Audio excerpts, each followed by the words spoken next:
आज आपण graphical representation of SHM यातला दुसरा भाग म्हणजे B particle start from extreme position. कालच्या लेक्चरमध्ये आपण graphical representation of SHM when particle start from mean position.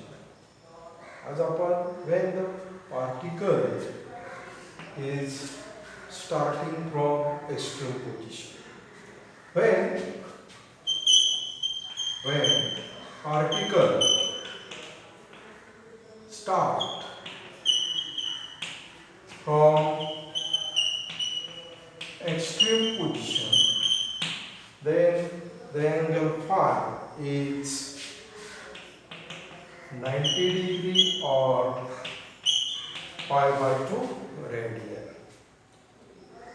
ह्या केसमध्ये आपण आता की we find out the equation of displacement, equation of velocity and equation of acceleration in case of particle start from extreme position. The equation of displacement,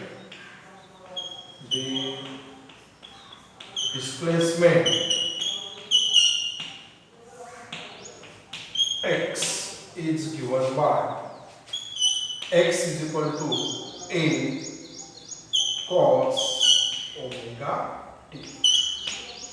X is equal to a cos omega t. Equation number 1.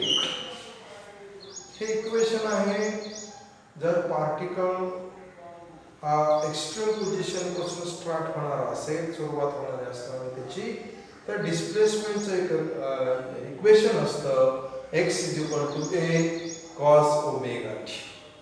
त्यानंतर velocity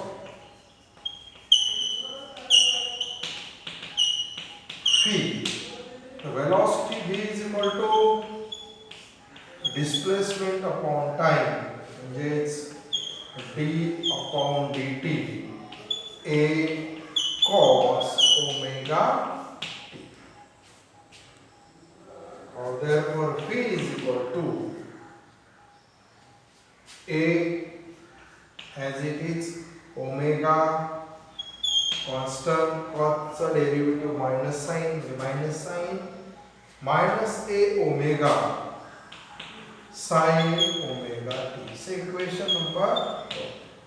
म्हणजे व्हेलॉसिटीचे equation आपल्याला मिळालं extreme position मध्ये minus a omega sin omega t.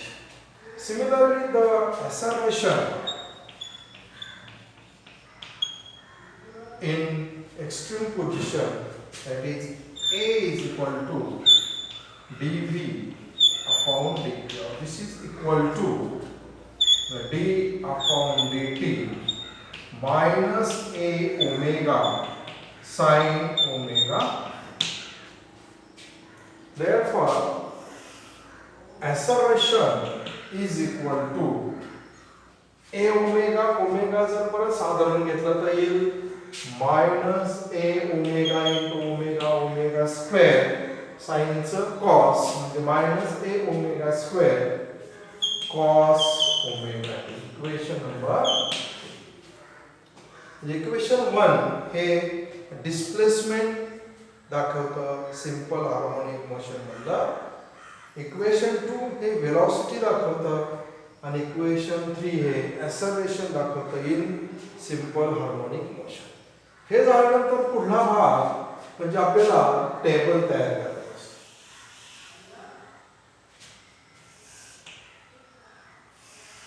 या ठिकाणी time, त्यानंतर angle theta, त्यानंतर डिस्प्लेसमेंट x, त्यानंतर वेलोसिटी v, त्यानंतर ऍक्सेलरेशन a. काल ज्याप्रमाणे आपण टाइम इंटरवल घेतले त्याचप्रमाणे आपण टाइम इंटरवल घेणार आहोत. t 0 असताना टाइम t अपॉन 4, त्यानंतर टाइम t अपॉन 2, त्यानंतर टाइम 3t अपॉन 4, त्यानंतर टाइम t आणि last time 5t upon 4, 5t upon 4 हा पण टाइम इंटरवल घेतला. त्यानंतर अँगल थीटा 0 पाय बाय 2 पाय 3 पाय बाय 2 2 पाय 5 पाय बाय 2 हे असे आहे. काल ज्याप्रमाणे आपण कॅल्क्युलेट केलं त्याचप्रमाणे आपल्याला आता जर थीटा 0 असल्यानंतर x, phi आणि a ची किंमत करायची. Theta is equal to omega t. ज्या ठिकाणी ओमेगा टी आहे ही किंमत म्हणजे थीटा. मग सुरुवातीला आपण अँगल घेऊ 0. मग 0 अँगल असताना डिस्प्लेसमेंट किती असणार आहे ती आपल्याला काढायची.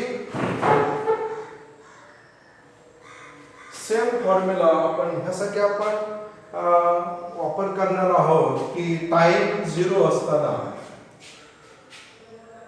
त्या अँगल पार्टिकलचं जे मुवमेंट असणार आहे, हा जो पार्टिकल युसीएम मध्ये असणार आहे युनिफॉर्म सर्क्युलर मोशन मध्ये, टाइम 0 असणार आहे म्हणजे स्टार्टिंग पोझिशन असणार आहे, त्यावेळेस त्याची डिस्प्लेसमेंट थीटा हा 0 असणार आहे म्हणजे तिथं कुठलाच अँगल नसणार आहे. अशा वेळेस त्याचा डिस्प्लेसमेंट किती असणार आहे तर डिस्प्लेसमेंट काहीच नसणार आहे. त्याची वेलॉसिटी किती असणार आहे आणि त्याचं ॲसेलरेशन किती असणार आहे हे आपल्याला काढावं लागणार आहे.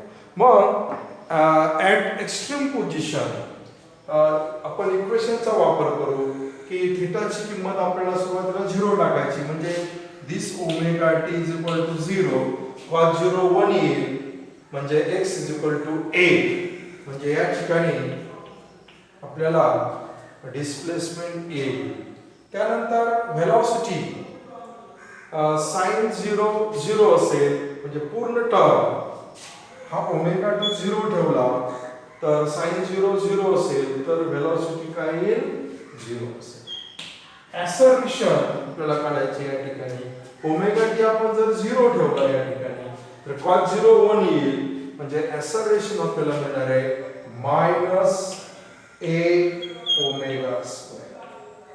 हे त्याचं ॲसेलरेशन असणार. म्हणजे ज्यावेळेस अँगल 0 आपण तिन्ही इक्वेशन मध्ये ठेवला तर आपल्याला डिस्प्लेसमेंट मॅक्झिमम मिळाली a, व्हेलॉसिटी मिनिमम मिळाली आणि ॲसेलरेशन सुद्धा मॅक्झिमम मिळालं परंतु निगेटिव्ह डायरेक्शनला. आता अँगल आपण π/2 म्हणजे 90 डिग्री आपण ठेवणार आहोत. मग cos 90 डिग्री आपल्याला माहिती तो 0 असणार आहे म्हणजे या ठिकाणी डिस्प्लेसमेंट काय असेल 0 असणार आहे. व्हेलॉसिटी साइन आपल्याला आता 90 डिग्रीची किंमत ठेवावी लागेल. साइन 90 1 असतो म्हणजे व्हेलॉसिटी असणारी आपली -a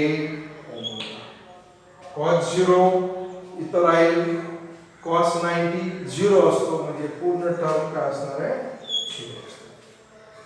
सिमिलरली आपण ओमेगा टी ची किंमत अशी 0 टाकली सुरुवातीला, नंतर π/2 ठेवली म्हणजे 90 डिग्री ठेवली, नंतर π म्हणजे 180 ठेवली तर पुढली किंमत येते -a ओमेगा स्क्वेअर. आणखी आपण तीच किंमत 3π/2 टाकली तर येईल 0 a ओमेगा 0. त्यानंतरची पुढली किंमत 2π किंमत टाकली तर येईल a, डिस्प्लेसमेंट येईल a, व्हेलॉसिटी येईल 0, ॲसेलरेशन येईल a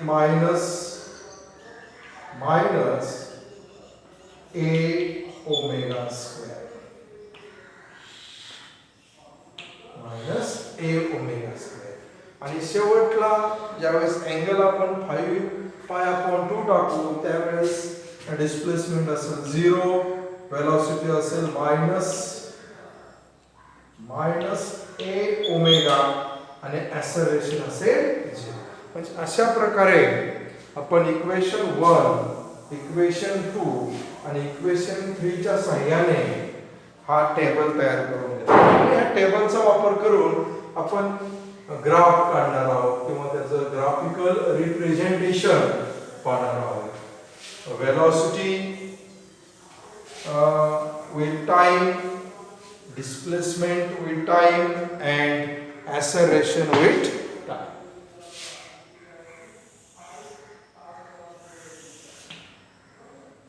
Displacement with respect to time. आपण काढून घेऊ पहिला ग्राफ. डिस्प्लेसमेंट या ठिकाणी असेल पॉझिटिव्ह ए, या ठिकाणी असेल निगेटिव्ह ए.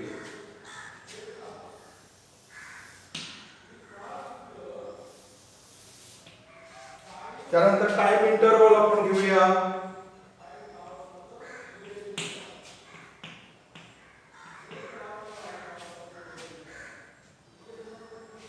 वाय ऍक्सिस वर आपण डिस्प्लेसमेंट घेतली, एक्स ऍक्सिस वर टाइम घेतलेला आहे. आपल्याला टाइम इंटरवल घ्यायचा आहे. तर सुरुवातीला 0, इथं t/4, या ठिकाणी t/2, या ठिकाणी 3t/4, या ठिकाणी t, आणि त्यानंतर येईल 5t/4. किंवा तुम्ही अँगल जर घेतला थिटा 0, या ठिकाणी π/2, पाय, 3π/2, 2π आणि 5π/2 त्याप्रमाणे घेतलं तरी चालेल. मग आपण डिस्प्लेसमेंट या ज्यावेळेस टाइम 0 असेल तर डिस्प्लेसमेंट किती असते? ए असते. म्हणजे या ठिकाणी आपल्याला पहिला पॉइंट मिळणार आहे हा. त्यानंतर ज्यावेळेस टाइम t/4 असेल डिस्प्लेसमेंट 0 असणार आहे, म्हणजे ते या ठिकाणी येईल. त्यानंतर टाइम t/2 असेल तर डिस्प्लेसमेंट -a असणार आहे, म्हणजे ते इथे असणार आहे. त्यानंतर टाइम 3t/4 असेल तर डिस्प्लेसमेंट परत 0 होणार आहे, म्हणजे ते इथे येणार आहे. त्यानंतर टाइम t असताना डिस्प्लेसमेंट परत पॉझिटिव्ह होणार आहे या ठिकाणी. पुढं ह्याप्रमाणे. त्यानंतर आपण जर त्याचं स्केचिंग केलं तर ग्राफचं नेचर आपल्याला याप्रमाणे येणार आहे.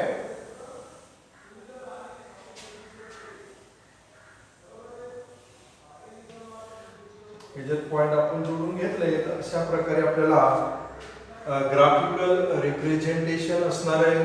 Velocity with time. This graph start from extreme position, that is plus a पासून तो सुरू होणार आहे एक्स्ट्रीम पोझिशन पासून, आणि डिस्प्लेसमेंट आणि टाइमचं रिप्रेझेंटेशन ह्या फिगर मध्ये दाखवल्याप्रमाणे असेल. त्यानंतर नंबर 2 आपण velocity with time. Time interval same असणार आहे, त्याच्यामध्ये काही बदल नाही.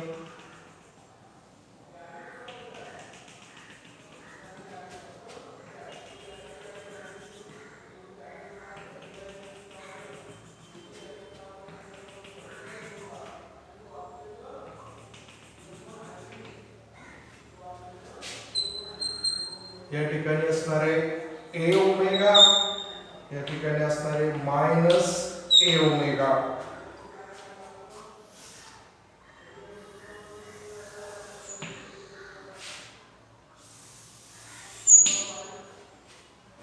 वेलोसिटी 0 टाइम असताना वेलोसिटी 0 असते, म्हणजे या ठिकाणी. त्यानंतर वेलोसिटी t/4 असताना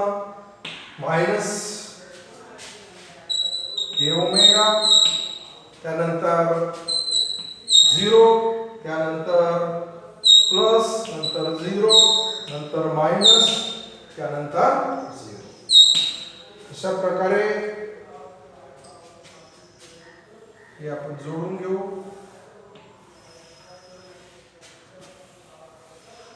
we get the graphical representation of velocity with time.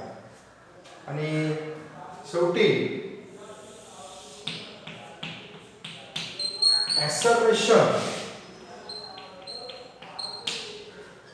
with time, acceleration a omega square positive डायरेक्शनला आणि मायनस a ओमेगा स्क्वेअर.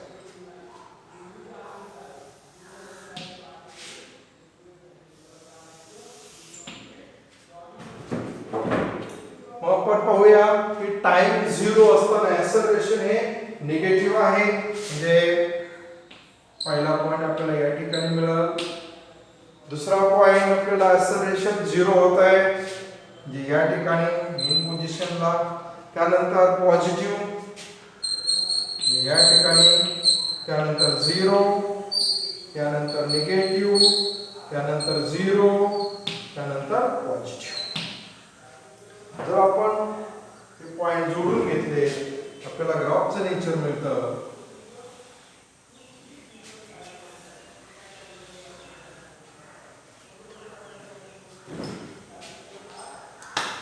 अशा प्रकारे आपल्याला using 3 equations, that is equation of displacement in SHM, equation of velocity in equation SHM and equation of acceleration in SHM. त्या equation वरून आपण हा table तयार करतो. हा टेबल पूर्ण झाल्यानंतर आपण एक्स ॲक्सिस वर टाइम घेऊन वाय ॲक्सिस वर डिस्प्लेसमेंट घेऊन पहिला ग्राफ काढला जातो, दुसरा ग्राफ आणि तिसरा ग्राफ, आणि ह्यालाच आपण ग्राफिकल रिप्रेझेंटेशन ऑफ SHM म्हणतो. कारण याच्यामध्ये 3 गोष्टी आहेत, डिस्प्लेसमेंट आहे, वेलॉसिटी आहे आणि ॲक्सेलरेशन आहे. आणि डिस्प्लेसमेंट टाइम, वेलॉसिटी टाइम आणि acceleration with respect to time graph आपल्याला ह्या फिगरमध्ये दाखवल्याप्रमाणे येतो. आणि ह्याचं जे कन्क्लुजन आहे, प्रॉपर्टी आहे, आपण कालच्या लेक्चरमध्येच पाहिलेलं आहे की वेलॉसिटी टाइम ग्राफचं नेचर कसं असतं, डिस्प्लेसमेंटचं टाइमचं नेचर कसं असतं. म्हणजे आज आपण जो ग्राफिकल रिप्रेझेंटेशन ऑफ SHMचा जो दुसरा भाग आहे तो कंप्लीट केलेला आहे.